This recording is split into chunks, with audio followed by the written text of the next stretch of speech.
Sering saya dengarkan pengajian yang mengutip firman Allah yang berbunyi ala bidzikrillahi tatmainnul qulub. Ya. Nah, dengan berdasarkan dalil tersebut, kami coba ingin agar hati kami tenang. Lalu kami amalkan amalan yang tertentu, misalnya la ilaha illallah, la ilaha illallah, la ilaha illallah.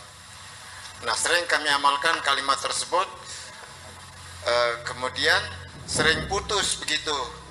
Tentunya putus gitu. Kira-kira nanti 2 jam ingat lagi, sambung lagi gitu ya. Nah, pertanyaannya adalah apakah amalan yang kami praktekkan ini sesuai dengan pemahaman yang sebenarnya atau bagaimana Buya? Itu demikian Buya. Alhamdulillah, jazakallahu khairan. Wassalamualaikum warahmatullahi wabarakatuh. Waalaikumsalam warahmatullahi wabarakatuh. Saya percaya betul dengan pengalaman yang saya alami sehari-hari bahwa berzikir kepada Allah itu akan membuat hatimu menjadi tenang. Saya ulangi lagi, saya sangat percaya bahwa berzikir kepada Allah itu membuat hatimu tenang. Nah, ketika Pak Ilman ya, Iya, boleh. Pak Ilman, saya mencoba berzikir berulang-ulang, tetapi tidak pernah merasakan ketenangan itu muncul di hati saya. Masih saja ada kegelisahan, ada kecemasan, ada ketakutan dan sebagainya. Yang perlu ingin saya ingatkan bahwa ini berzikir. Zikir itu adalah perbuatan hati, bukan perbuatan mulut. Jadi kalau yang kau baca berulang-ulang dengan mulutmu itu namanya wirid. Jadi kalau saya baca Bismillahirrahmanirrahim 786 setiap malam, itu namanya wirid. Orang Indonesia kadang-kadang tidak membedakan antara wirid dengan zikir. Ya, kalau zikir itu makanya tatmainnul qulub, hati yang berzikir akan merasa tenang.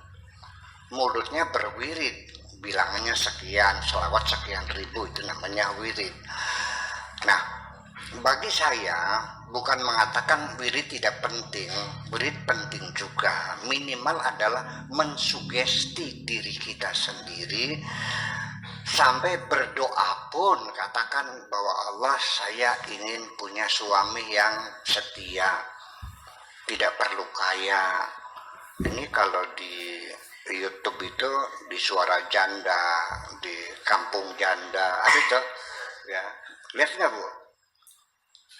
Saya tidak mencari lelaki yang kaya raya dan sempurna, tetapi yang penting asal setia dan kuat lama. YouTube ini. Pernah dengar nggak? Itu.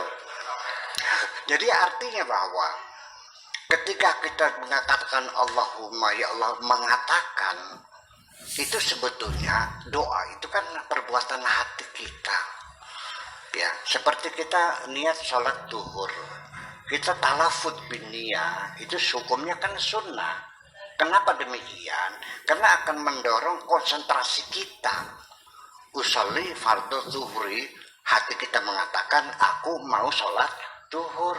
Arba rokaatin, hatinya mengatakan 4 rakaat. Mustaqbilal kiblati, hatinya mengatakan menghadap kiblat. Adaan sendirian lillahi ta'ala, kan seperti itu. Nah, kenapa jadi kita menjadi keliru? Yaitu kita ketika mengatakan Allahu Akbar, sebetulnya hati kita mengatakan Allah Maha Besar, betul nggak? Tetapi nyatanya mulut kita Allahu Akbar, hatinya usolli fardhu dhuhri. Tidak sejalan antara hati dengan ini. Jadi artinya kita talafud binnya itu untuk mensugesti. Self suggestion bisa terjadi, yaitu nggak usah datang ke psikiater, metode sugesti, ya. kita bisa mensugesti sendiri. Ya, ketika kita berwudu katakan, wahai kepalaku, pikirkanlah kebesaran Tuhanmu.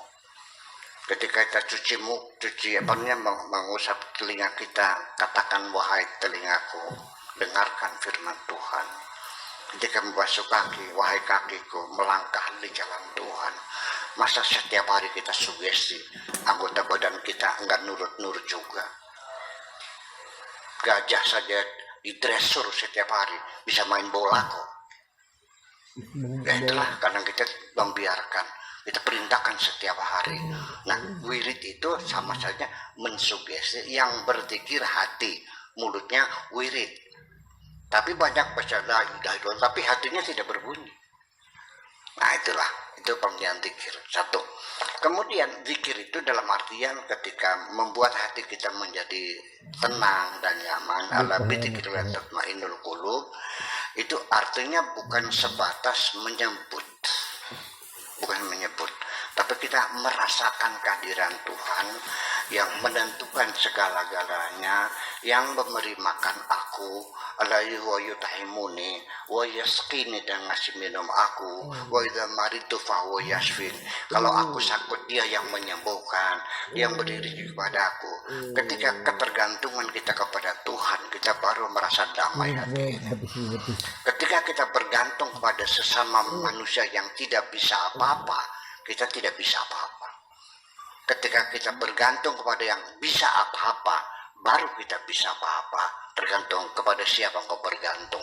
Kalau bergantung kepada Allah, akan damai hatimu. Terima kasih.